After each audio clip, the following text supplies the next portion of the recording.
त्या 7-8 राक्षसांना मारल्यानंतर इतर राक्षसांची त्याला अडवण्याची हिंमत नाही. तो एखाद्या मदमस्त हत्तीसारखा, फार सुंदर वर्णन केलं तुलसीदासांनी, एखाद्या मदमस्त हत्तीसारखा तो लंकेच्या रस्त्यांवरून रामाच्या दरबाराकडे निघाला. बऱ्याचशा लंकेतल्या लोकांना, राक्षसांना, त्यांना तर असं वाटायला लागलं की हनुमानच परत आलाय. आता त्या ह्याच्यामध्ये म्हणून त्याला कोणी मध्ये अडवू शकेल, परंतु जे दूत होते, जे मध्ये, त्यांनी जाऊन रावणाला आतमध्ये कल्पना दिली की एक वानर आवायला आणि तो म्हणतोय की मी दूत आहे. रावणाने सांगितलं पकडा म्हणे, काय जाऊन त्याला पकडा.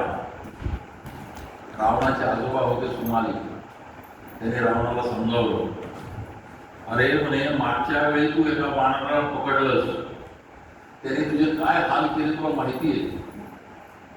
त्याने सगळी लंका जळवून टाकली. आता या वानराला पकडायच्या भानगडीत पडू नकोस.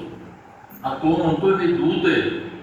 ते एक राजा म्हणून तुझं काम आहे की तो दूत काय म्हणतो, त्याचा काय निरोप त्याने आणलाय ते ऐकणं हे तुझं कर्तव्य आहे. त्यामुळं तू त्याला बोलू, त्याला येऊ दे. मग अंगद जो आहे दरबारात पोहोचला. रावण एका उंच आसनावर बसलेला आहे. इंद्रजित, हातिकाय, देवांतक, नरांतक, सुबाहू यासारखे बरेचसे राक्षस, सुमाली हे सगळे त्या दरबारामध्ये बसलेले आणि अंगद त्या दरबारात पोहोचले. रावण त्याला विचारतो, कोण तू, कशासाठी आलास? अंगदाने उत्तर दिले, हे दशानना, मी सुग्रीव सेवक, रामाचा दूत, रामाचा संदेश घेऊन मी आलो. आणि सांग काय संदेश?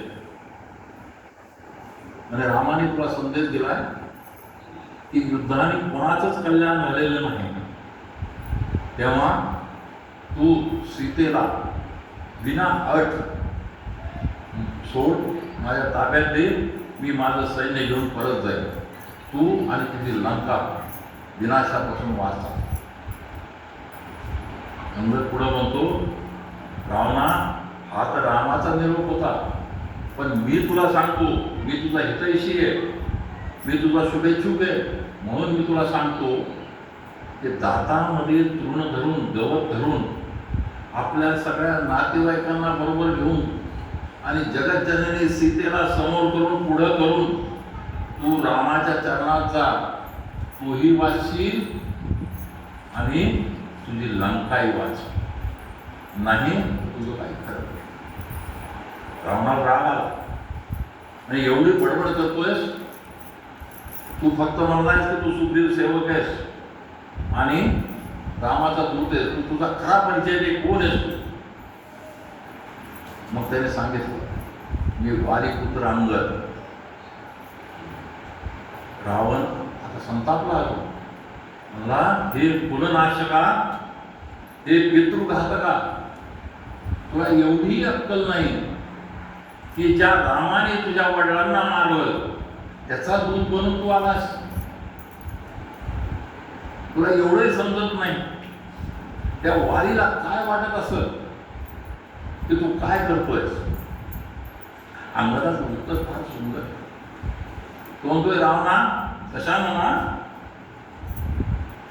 माझ्या पित्याला काय वाटल ते जाणून घेण्यासाठी तू जर सीतामाईला सोडलं नाहीस तर काही दिवसात तू त्याच्याजवळ पोचशील.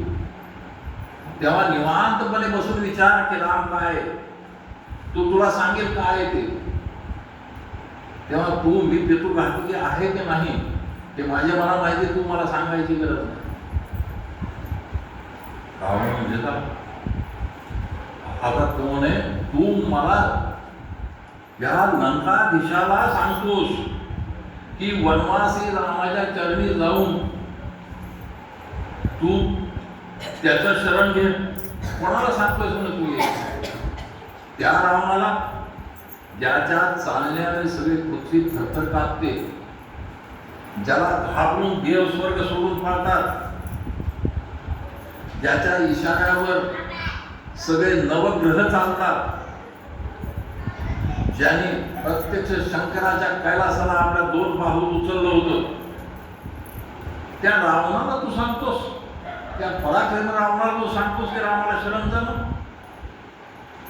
अंगद हसला. मला हो हो, खरंच खरी गोष्ट आहे की रावण खूप पराक्रमी आहे. मी अनेक पराक्रमी रावणांच्या विषयी ऐकलंयस. अरे तूच पराक्रमी रावण आहेस ना, जो बलीच्या राज्यात बलीला आव्हान देण्यासाठी गेला होता आणि बली